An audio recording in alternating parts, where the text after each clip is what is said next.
بسم اللہ الرحمن الرحیم۔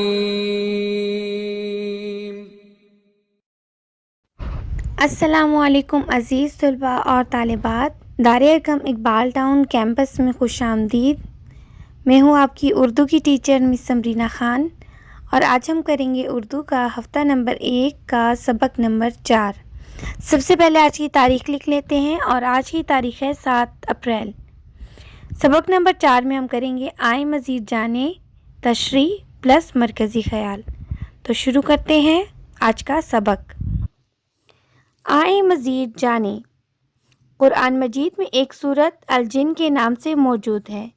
جنات بھی اللہ تعالیٰ کی مخلوق ہیں جنہیں آگ سے پیدا کیا گیا ہے۔ اور اسی طرح بیٹا قرآن پاک کی ایک آیت میں اللہ تعالیٰ کا ارشاد ہے کہ بے شک ہم نے انسانوں اور جنات کو عبادت کے لیے پیدا کیا ہے۔ تو اس سے بھی ہمیں پتہ چلتا ہے کہ جنات بھی اللہ تعالیٰ کی ایک مخلوق ہیں اور انہیں آگ سے پیدا کیا گیا ہے۔ اب ہم کریں گے ہمکن مرکزی خیال اور تشریح۔ تو سب سے پہلے آپ نے بہت ہی خوبصورت ٹائٹل پیج بنا لینا ہے، پھر اس کو ہم لکھیں گے۔ ٹائٹل پیج آپ ایک صفحے پہ بنائیں گے اور اس کے اگلے صفحے پہ آپ کام لکھنا شروع کریں گے، اور اگلے صفحے پہ پہلے آپ لکھیں گے تاریخ اور پھر لکھیں گے دن۔ تاریخ ہے 7 اپریل، دن ہے آج بدھ۔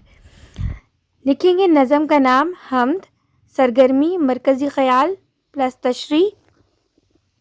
سب سے پہلے ہم لکھیں گے مرکزی خیال۔ اس نظم میں شاعر نے اللہ تعالیٰ کی مختلف صفات کو بیان کیا ہے۔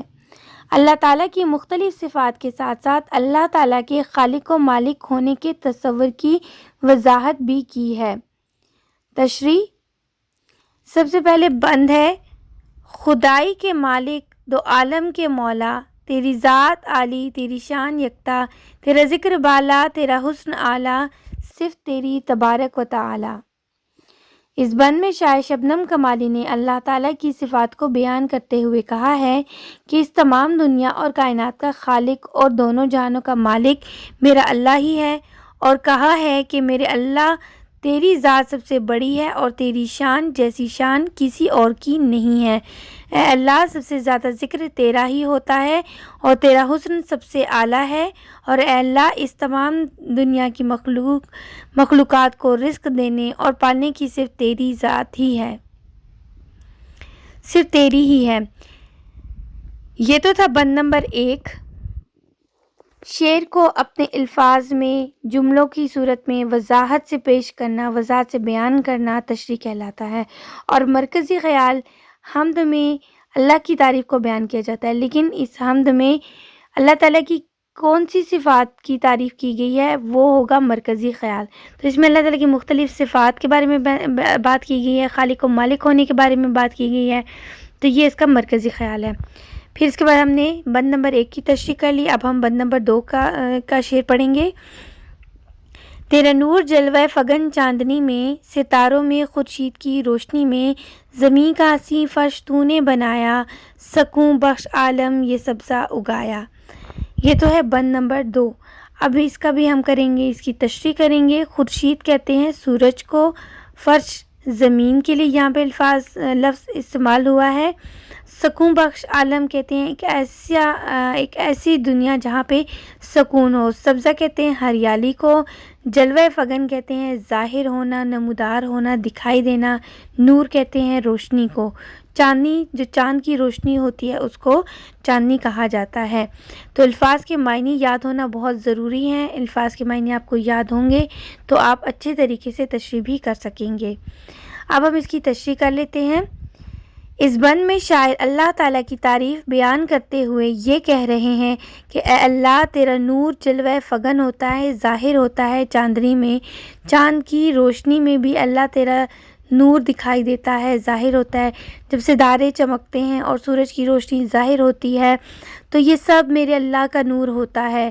اور خوبصورت سرسبز گھاس اگا کر میرے اللہ نے زمین پر ہمارے لیے خوبصورت فرش بنایا، اور اس کائنات میں سبزہ پیدا کر کے ہمارے لیے سکون بخش عالم بنایا۔ یہ تو تھا بند نمبر 2 کی تشریح۔ اب ہم کریں گے بند نمبر 3۔ درختوں سے زینت زمیں کو عطا کی، زینت کہتے ہیں خوبصورتی کو، سجاوٹ کو۔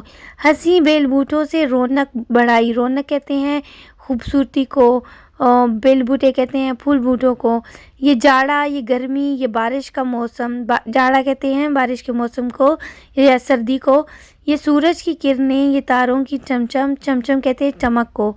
اس شعر میں شاعر نے اللہ تعالیٰ کی تعریف بیان کرتے ہوئے کہا ہے کہ اللہ تعالیٰ نے درخت پیدا کر کے اس زمین کی خوبصورتی میں مزید اضافہ کر دیا، اور خوبصورت پھول اور بیل بوٹے پیدا کر کے زمین کو مزید رونق بخشی یا مزید خوبصورتی بخشی۔ اسی طرح مختلف موسم مثلا جاڑا، گرمی اور بارش کا موسم بنایا، اور سورج کی کرنوں اور تاروں کی چمچم یا تاروں کی چمک سے کائنات کی خوبصورتی کو اور بھی بڑھا دیا یا اور بھی زیادہ کر دیا یا اور بھی اس میں اضافہ کر دیا۔ یہ تو بند نمبر 3 اور اس کی تشریح۔ اب ہم کریں گے بند نمبر 4، تو اس کا شعر دیکھ لیتے ہیں۔